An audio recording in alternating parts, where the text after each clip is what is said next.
Hello friends, welcome to Shri Tamil channel.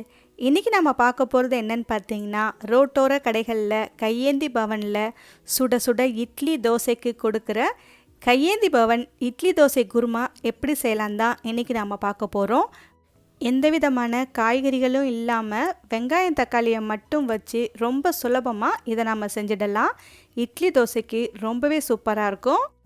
முதல்ல ஒரு mixie ஜாரில் 1 டேபிள் ஸ்பூன் பொடியாய் நறுக்கிய தேங்காய் சேர்த்துக்கங்க. கூடவே ஒரு 1/4 கப் அளவுக்கு பொட்டுக்கடலை சேர்த்துக்கலாம்.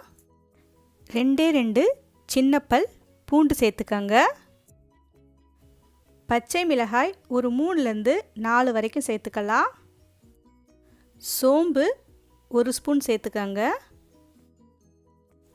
இப்போ இதில் தேவையான அளவு தண்ணி சேர்த்து இந்த அளவுக்கு மைய அரைச்சி எடுத்துகிட்டு வந்துடுங்க.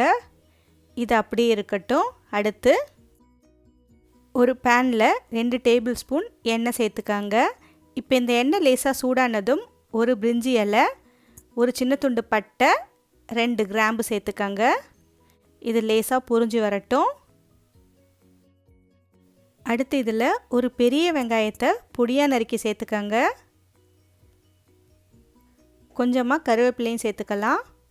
இப்போ இந்த வெங்காயம் நல்லா வதங்கி கண்ணாடி பதம் வர வரைக்கும் இதை நம்ம வதக்கி விட்டுக்கலாம். வெங்காயம் ஓரளவுக்கு வதங்கி கண்ணாடி பதம் வந்ததும் 2 மீடியம் சைஸ் தக்காளியை பொடியாக நறுக்கி சேர்த்துக்காங்க. தக்காளி சீக்கிரம் வதங்கி வரத்துக்காக கொஞ்சமாக உப்பு சேர்த்துக்காங்க. ஒரு 1/4 ஸ்பூன் மஞ்சள் தூள் சேர்த்துக்காங்க.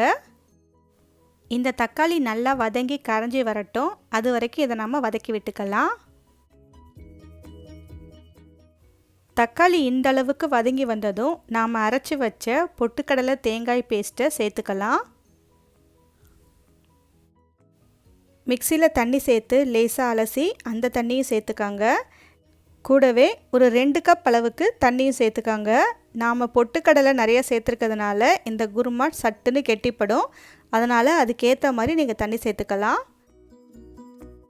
தேவையான அளவு உப்பு சேர்த்துக்காங்க. நாம் வேறு எதுவும் காய்கறிகள் சேர்க்காதனால உப்பு மட்டும் கொஞ்சம் கம்மியாகவே பார்த்து சேர்த்துக்காங்க. இப்போ பார்த்திங்கன்னா கொதிக்க ஆரம்பிச்சிடுச்சு.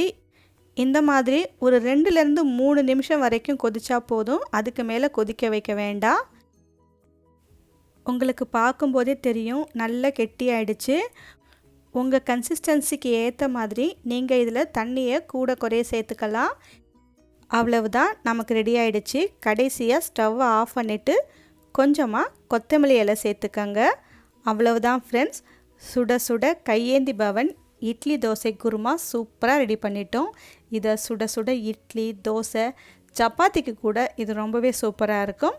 ஓகே ஃப்ரெண்ட்ஸ், இந்த ரெசிபியை நீங்கள் உங்கள் வீட்டில் ஒரு முறை ட்ரை பண்ணி பார்த்துட்டு எப்படி இருக்குன்னு சொல்லுங்கள். இந்த ரெசிபி உங்களுக்கு பிடிச்சிருந்தால் லைக் பண்ணுங்கள், ஷேர் பண்ணுங்கள், ஸ்ரீ தமிழ் சேனலுக்கு சப்ஸ்கிரைப் பண்ணுங்கள். தேங்க்ஸ் ஃபார் வாட்சிங்.